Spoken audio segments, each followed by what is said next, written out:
Hello everyone, welcome to Study with Palak, your one-stop solution for all queries and doubts regarding JKPSC lecture post of zoology.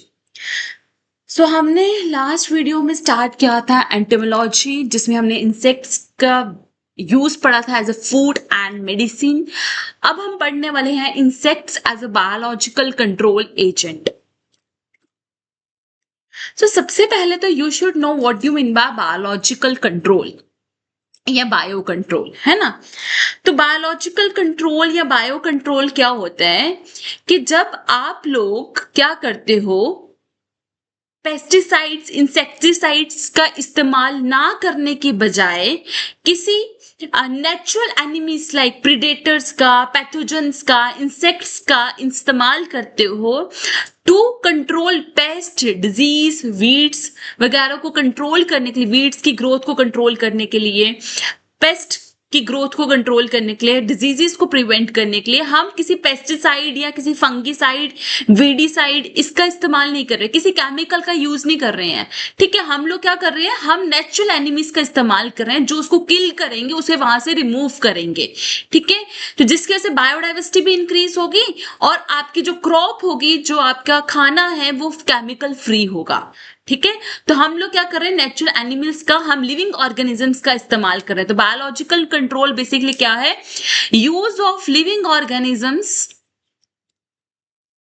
Use of living organisms to control pest, diseases, weeds, ठीक है, instead of chemicals. ठीक है, and this biological control is a part of integrated pest management. ठीक है, integrated pest management में क्या होता है कि हम लोग पेस्ट की ग्रोथ को रिड्यूस करते हैं, पेस्ट की पॉपुलेशन को रिड्यूस करते हैं, बट हम लोग केमिकल्स का इस्तेमाल नहीं करते हैं। ठीक है, तो विदाउट डिपेंडिंग अपॉन केमिकल्स हम लोग कैसे पेस्ट की पॉपुलेशन को रिड्यूस कर सकते हैं, that is integrated pest management. ठीक है, ऐसा तो नहीं है कि इंटीग्रेटेड पेस्ट मैनेजमेंट में केमिकल्स का बिल्कुल यूज नहीं करते, बट केमिकल के यूज को रिड्यूस करते हैं। ठीक है, तो bio control is considered a sustainable and environmentally friendly approach, है ना। केमिकल्स यूज नहीं करेंगे तो आपके बायोडाइवर्सिटी भी इंक्रीज होगी और आपको एक लॉन्ग टर्म सोल्यूशन मिलेगा, एंड जिसकी वजह से आप पेस्टिसाइड रेजिस्टेंस, क्योंकि आपका होता है ना कि एक टाइम पर ऐसा आता है कि पेस्ट जो है उस केमिकल्स के रेजिस्टेंस अपने अंदर एक डेवलपमेंट कर लेते हैं ना, कि आप जैसे कि पहले कॉकरोच को किल करने के लिए वो एक चौक सा आता था, पर धीरे धीरे कॉकरोच ने खुद को उसके अंदर क्या कर लिया, अपने अंदर उसके खिलाफ रेजिस्टेंस डेवलप कर ली। तो धीरे धीरे क्या होता है कि पेस्टिसाइड के खिलाफ पेस्ट क्या करते हैं, अपने अंदर रेजिस्टेंस डेवलप कर देते हैं। तो अगर आप तो नेचुरल एनिमी यूज कर रहे हो, कोई प्रेडेटर यूज कर रहे हो, कोई पैरासाइट यूज कर रहे हो, तो वो किसके खिलाफ रेजिस्टेंस डेवलप करेंगे, है ना। अगर वो उसे खा ही गया, उसे मार ही दिया, उसने उसको किल कर दिया उसको, तो वो क्या उसके खिलाफ रेजिस्टेंस डेवलप करेगा। ठीक है, तो टाइप ऑफ बायो कंट्रोल, तीन टाइप के बायो कंट्रोल होते हैं। फर्स्ट है क्लासिकल बायोलॉजिकल कंट्रोल, जिसको हम बोलते हैं इंपोर्टेशन। तो नाम से कुछ पता चला ना, किसी चीज को इंपोर्ट करना है बाहर से। तो इंपोर्टेशन में क्या होता है कि आप लोग पहले आइडेंटिफाई करते हो और फिर उस नेचुरल एनिमी को, जो भी आपका पेस्ट का, जिस भी पेस्ट के खिलाफ आपने, जिस भी पेस्ट की पॉपुलेशन को आप रिड्यूस करना चाहते हो, ठीक है, उस पेस्ट का जो नेचुरल एनिमी होगा ना, उसको उसके हैबिटेट के अंदर इंट्रोड्यूस करोगे। ठीक है, उस एनिमी के लिए वो न्यू लोकेशन होगी। ठीक है, बट क्या करेगा जब वो उस लोकेशन पे आएगा, ठीक है, वो उस पेस्ट को क्या करेगा, उस पेस्ट को डिस्ट्रॉय कर देगा, है ना, उस पेस्ट को किल कर देगा। ठीक है, तो आप क्या कर रहे हो, इंट्रोडक्शन ऑफ जो आपका एनिमी है, ठीक है, इनटू अ न्यू लोकेशन। ठीक है, आप उसकी इंट्रोडक्शन करवा रहे हो। तो ये आपका एक सेल्फ सस्टेनिंग पॉपुलेशन आप अचीव कर रहे हो नेचुरल एनिमी की। ठीक है, जो कि आपका लॉन्ग टर्म पेस्ट कंट्रोल होगा। जैसे कि वेडिला बीटल है, ठीक है, वो कंट्रोल करती है कॉटनी कुशनी स्केल। ये आपका कॉटनी कुशनी स्केल वॉर्म है। ठीक है, कॉटनी कुशनी स्केल वॉर्म है, ठीक है, जो कि सिट्रस क्रॉप पे ग्रो करता है। तो वेडिला बीटल क्या करेगी, इस वॉर्म की ग्रोथ को कंट्रोल करेगी। ठीक है, देन है कंजर्वेशन बायोलॉजिकल कंट्रोल। अब आप क्या कर रहे हो कि आप जो ऑलरेडी एग्जिस्टिंग पॉपुलेशन है, नेचुरल एनिमीज प्रेजेंट होंगे ना, उस लोकेशन में उसी को प्रोटेक्ट कर रहे हो, उसी को कंजर्व कर रहे हो। मतलब आप कुछ बाहर से इंट्रोड्यूस नहीं कर रहे हो, आप ऑलरेडी एग्जिस्टिंग नेचुरल एनिमीज जो वहां पर प्रेजेंट है, उस लोकेशन में प्रेजेंट है, उसी की पॉपुलेशन को प्रोटेक्ट कर रहे हो, कंजर्व कर रहे हो। ठीक है, कैसे कंजर्व करोगे? आप अच्छे अच्छे फ्लावर्स ग्रो करो, सुंदर सुंदर फ्लावर्स ग्रो करो, तो सुंदर सुंदर फ्लावर्स में आपके इंसेक्ट्स जो है अट्रैक्ट होंगे, है ना, नेक्टर के लिए आएंगे, तो आप उनको कंजर्व कर सकते हो, है ना। आप लोग ऐसी प्रैक्टिसेस को अडॉप्ट करो, ऐसे फूड सोर्सेस को वहां पे ग्रो करो जो कि इंसेक्ट्स, बेनिफिशियल इंसेक्ट्स के लिए जरूरी है, उनकी पॉपुलेशन की ग्रोथ के लिए जरूरी है ना। तो आप क्या कर रहे हो? तो ऐसे फार्मिंग प्रैक्टिसेस को मॉडिफाई कर रहे हो, फूड सोर्सेस को मॉडिफाई कर रहे हो, ठीक है, ताकि आपके जो बेनिफिशियल इंसेक्ट्स है वहां पे ग्रो करें और उन पेस्ट को की पॉपुलेशन को वहां से रिड्यूस करें। ठीक है, तीसरा मेथड है augmentative biological control. Augmentative biological control होता है कि आप पीरियोडिकली बहुत सारे नेचुरल एनिमीज को उस लोकेशन में इंट्रोड्यूस करते हो, पीरियोडिकली, सीजन वाइज। जैसे कुछ आपके पेस्ट किसी सीजन में प्रेजेंट होते हैं पर किसी सीजन में प्रेजेंट नहीं होते, तो आप सीजनली वहां पे क्या कर रहे हो?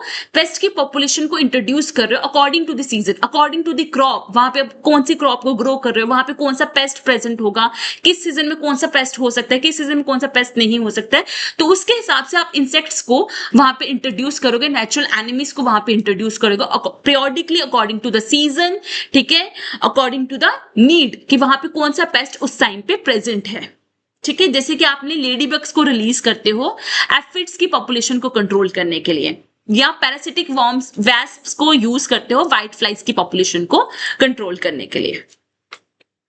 ठीक है, तो इंसेक्ट्स आपके वैल्यूएबल बायोलॉजिकल कंट्रोल एजेंट्स हैं जो कि आपको नेचुरल सस्टेनेबल वे प्रोवाइड करते हैं कि आप किस तरह से पेस्ट की पॉपुलेशन को कंट्रोल कर सकते हो। इंसेक्ट्स को आप एज ए प्रीडेटर की तरह भी यूज कर सकते हो, इंसेक्ट्स को आप एज ए पैरासाइट की तरह भी यूज कर सकते हो, और इंसेक्ट को आप एज ए पैथोजन की तरह भी यूज कर सकते हो।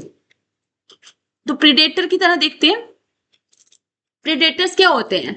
जो शिकार करते हैं, है ना। प्रीडेटर अपना शिकार ढूंढेगा और उसको शिकार करेगा, उसको खा जाएगा, है ना, उसे किल कर देगा। जैसे कि इंसेक्ट जो कि डायरेक्टली कंज्यूम करेंगे बाकी इंसेक्ट्स को, पेस्ट को। ठीक है, जैसे कि लेडीबग आपके एफिड्स को खा जाती है, ठीक है, लेसविंग्स आती हैं आपकी। पैरासिटॉइड्स होते हैं जो कि अपने एग्स को किसी दूसरे इंसेक्ट के अंदर या उसकी बॉडी के ऊपर ले करेंगे। पैरासाइट्स क्या होते हैं? जो किसी की बॉडी के ऊपर या किसी की बॉडी के अंदर रहते हैं। तो पैरासिटॉइड्स क्या होंगे? वो इंसेक्ट जो कि अपने एग्स को किसी दूसरे की बॉडी के अंदर या किसी की दूसरे इंसेक्ट के बॉडी के बाहर उसको अपने एग्स को वहां पे ले करते हैं। ठीक है, और वो जो लार्वा डेवलप होता है वो लार्वा उस होस्ट को किल कर देता है। ठीक है, pathogens like bacteria, fungi, viruses, ये क्या करते हैं? इन्फेक्ट करते हैं और पेस्ट इंसेक्ट्स को किल करते हैं। जैसे कि आपका बैसिलस थोरांजिस है, ठीक है, बैसिलस थोरांजिस एक बैक्टीरिया है, सॉइल बैक्टीरिया है ये आपका। ठीक है, सॉइल बैक्टीरिया जो कि आपका यूज किया जाता है एज अ पेस्टिसाइड के तौर पे, मतलब नेचुरल पेस्टिसाइड, कैटरपिलर्स वगैरह की पॉपुलेशन को कंट्रोल करने के लिए। प्रीडेटर्स में आपके लेडीबग्स आते हैं, लेसविंग्स आते हैं, ये नाम प्लीज पढ़ लेना। ठीक है, लेडीबग्स आते हैं, लेसविंग्स आते हैं, ठीक है, आपके ग्राउंड बीटल्स हैं, ठीक है, होवरफ्लाइज हैं, ठीक है, ओवरफ्लाइज भी आपके प्रीडेटर्स ही हैं। ठीक है, तो ये आपके लेडी बिंग है, लेसविंग्स हैं, ग्राउंड बीटल हैं, ठीक है, ये आपके आगे होवरफ्लाइज। ठीक है, सारे प्रीडेटर्स हैं। जैसे कि आपका लेडी बिंग है, ये आपके एफिड्स को कंज्यूम करता है। ठीक है, लेसविंग्स हो गए आपके, ये आपके एफिड्स को, व्हाइट फ्लाइज को, कैटरपिलर्स को कंज्यूम करते हैं। ग्राउंड बीटल्स जो हैं स्नेल्स वगैरह को कंज्यूम करते हैं। होवरफ्लाइज हो गए, ये आपके एफिड्स को कंज्यूम करेंगे या किसी अडल्ट्स को कंज्यूम करेंगे, पॉलन को कंज्यूम करेंगे, नेक्टर को कंज्यूम करेंगे। जो इनके अडल्ट्स होंगे पॉलन और नेक्टर को भी कंज्यूम कर सकते हैं। देन पैरासिटॉइड्स, जैसे कि कुछ वास्प की स्पीशीज हैं, ठीक है, जैसे कि मैं यहाँ पे बता देती हूँ, जो कि अपने एग्स को दूसरे इंसेक्ट की बॉडी के अंदर या बॉडी के ऊपर ले करते हैं। ठीक है, और वहां पे जो लार्वा डेवलप होंगे वो उस होस्ट को किल कर देंगे। ठीक है, जैसे कि आपका इचिनोमोन वास्प है जो कि अपने इंसेक्ट्स को ले करता है इन और ऑन अदर इंसेक्ट्स, जैसे कि कैटरपिलर्स के ऊपर, फिर कैटरपिलर को डिस्ट्रॉय कर देगा। ब्रैकोनाइड वास्प है जो कि अगेन कैटरपिलर्स को टारगेट करता है, एफिड्स को टारगेट करता है। चलचित वास्प है जो कि इसमें आपके जैसे कि फेरी फ्लाइज आ जाती हैं, ठीक है, जो कि अपने एग्स को दूसरे किसी इंसेक्ट के अंदर ले करती है। ट्राइकोनोग्रामा वास्प है, ठीक है, ये अपने एग्स को ले करती है inside the eggs of other insects, ठीक है। एफ्लिनिडी वास्प है जो कि एज अ यूज किए जाते हैं बायोलॉजिकल कंट्रोल एजेंट की तरह, ठीक है, एफिड्स के अगेंस्ट, व्हाइट फ्लाइज के अगेंस्ट, मिली बग्स के अगेंस्ट इसको यूज किया जाता है। तो बहुत सारे वास्प हैं जो कि एज अ पैरासाइट की तरह बिहेव करते हैं, ठीक है। बहुत सारी फ्लाइज हैं जैसे टेक्नीड फ्लाइज हैं जो कि एज अ पैरासाइट की तरह बिहेव करती है, ठीक है। देन जैसे कि आपकी हेमीपेटेरा है, true bugs, this is a predator. Coleoptera beetles, this is again a predator, ठीक है। डिप्टेरा जिसकी फ्लाइज हैं जबकि आपकी हो गई, ठीक है, ये ऐसा बिहेव करती हैं आपकी पैरासाइट्स की तरह, ठीक, ओके। देन आप इंसेक्ट्स को यूज कर सकते हैं वीड्स को कंट्रोल करने के लिए, ठीक है, वीडीसाइड के तौर पे, एज अ वीडीसाइड हम इंसेक्ट्स को यूज कर रहे हैं एज अ वीडीसाइड्स, ठीक है। तो नेचुरल इंसेक्ट एनिमीज को हम इंट्रोड्यूस कर रहे हैं वीड्स की पॉपुलेशन को मैनेज करने के लिए, उनकी पॉपुलेशन की ग्रोथ को रिड्यूस करने के लिए, ठीक है, जैसे कि प्रिकली पेयर, ठीक है, ओपिंचिया स्पीशीज। तो कैक्टस मॉथ है, ये हमारा इंसेक्ट है, ठीक है, कैक्टस मॉथ, मैं यहां लिखती हूँ, कैक्टस मॉथ है, ठीक है, जिसका नाम है कैक्टोब्लास्टिस कैक्टोटर्म, ठीक है, कैक्टोब्लास्टिस कैक्टोरम। तो ये आपका यूज किया जाता है किसके लिए? टू कंट्रोल प्रिकली पेयर, आपकी एक आपकी कैक्टस की स्पीशीज है जो एज ए वीड की तरह ग्रो करती है ऑस्ट्रेलिया में, उसकी पॉपुलेशन को रिड्यूस करने के लिए हम कैक्टस मॉथ का इस्तेमाल करते हैं। देन लेंटेना, एक बहुत आपके बहुत सारे इंसेक्ट्स ऐसे हैं जो कि लेंटेना की ग्रोथ को कंट्रोल करते हैं, जो कि अगेन एक वीड है, ठीक है, जैसे कि लेंटेना लेसबग हो गया जो कि उसकी लीव्स के ऊपर फीड करेगा, लेंटेना लीफ माइनिंग हो गया, ठीक है, यस मॉथ हो गया जो कि आपकी लेंटेना की पॉपुलेशन को ग्रोथ को कंट्रोल करेगा। देन वाटर हाइकिंथ, वाटर हाइकिंथ जिसको हम टेरर ऑफ बंगाल भी बोलते हैं, है ना, पढ़ा होगा आप लोगों ने ये टेरर ऑफ बंगाल क्या होता है। वाटर हाइकिंथ को जब बंगाल में इंट्रोड्यूस किया था, बाहर से लाया गया था, ठीक है, तो इसकी पॉपुलेशन इतनी ज्यादा इंक्रीज हो गई थी जिसने सारे आपके ड्रेनेज सिस्टम, आपके कैनाल्स वगैरह को ब्लॉक कर दिया था, ठीक है। क्यों? क्योंकि ये क्या करता था, बहुत फास्ट ग्रो करता था और सारे न्यूट्रिएंट्स वगैरह को वहां से कंज्यूम करता था, ठीक है। इसकी जो नंबर था बहुत ज्यादा इंक्रीज हो जाता है बहुत जल्दी, ठीक है। तो जिसकी वजह से ये बाकी जो लोकल पॉपुलेशन होती थी, लोकल आपकी स्पीशीज होती थी प्लांट की, उनको ग्रो करने से रोकता था। तो वाटर हाइकिंथ हमारे लिए क्या हो गया, एक वीड हो गया, ठीक है। तो वाटर हाइकिंथ वीविल है, एक वॉर्म है ये, ठीक है, वॉर्म है, ठीक है, जो कि क्या करता है, इसकी लीव्स और स्टेम्स पे फीड करता है और इसकी ग्रोथ को रोकता है, इसकी रिप्रोडक्शन को रोकेगा। देन इसी तरह से एलिगेटर वीड फ्ली बीटल है, ठीक है, ये भी आपका बीटल वॉर्म ही है, ठीक है, जो कि बायो कंट्रोल की तरह काम करता है, जो कि क्या करता है, फीड करता है on the leaves and stems of the alligator weed, ठीक है। देन पैराथीनियम वीड है, बहुत कॉमन वीड है ये तो, ठीक है। तो मैक्सिकन बीटल है जो कि पैराथीनियम वीड की ग्रोथ को कंट्रोल करता है, ठीक है। देन गॉड स्पाइडर माइट है जो कि गॉड्स की पॉपुलेशन को कंट्रोल करता है। क्लामंथ वीड है जो कि क्लामंथ की वीड बीटल हो गया जो कि इसकी वीड को ग्रोथ करने से रोकेगा। तो इस तरह से बहुत सारी वीड्स हैं जिसकी ग्रोथ को आप रोक सकते हो, रिप्रोडक्शन को रोक सकते हो by using some beetles, by using some bugs, ठीक है। तो किसी भी इंसेक्ट्स को यूज करके जो कि स्पेसिफिकली उस आपके वीड्स पे क्या करेंगे, फीड करेंगे, उन वहां पे आप इंट्रोड्यूस करो नेचुरली और वो उस वीड्स की ग्रोथ को रोक देंगे, उसको स्प्रेड होने से रोक देंगे, ठीक है। तो क्या बेनिफिट्स होंगे, एक तो आपका कॉस्ट इफेक्टिव है, ठीक है, इन्वायरमेंटल फ्रेंडली है और आपको पेस्टिसाइड्स पे डिपेंड नहीं होना पड़ेगा। तो it is a sustainable way of controlling the paste population और प्रमोटिंग द बायोडाइवर्सिटी, ठीक है। इकोनॉमिक बेनिफिट्स क्या है, कॉस्ट इफेक्टिव है ना, कोई ज्यादा कॉस्ट तो इसमें लगेगी नहीं, आपको पेस्ट को इंट्रोड्यूस करना है, ठीक है। तो पेस्टिसाइड्स बार बार यूज करने पड़ते हैं, उसमें तो ज्यादा पैसा लगेगा, ठीक है।